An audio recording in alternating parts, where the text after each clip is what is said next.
अंगना दलानी चाहे सूती खरी हनी रानी लपक लपक मजा ले लुए पतर कोकोरा चपक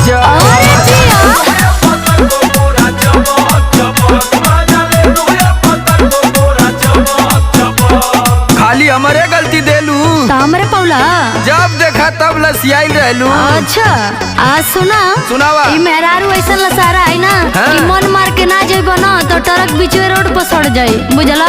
ए ड्राइवर बोला ड्राइवराइन जेतने रसइबो रसवा चुइए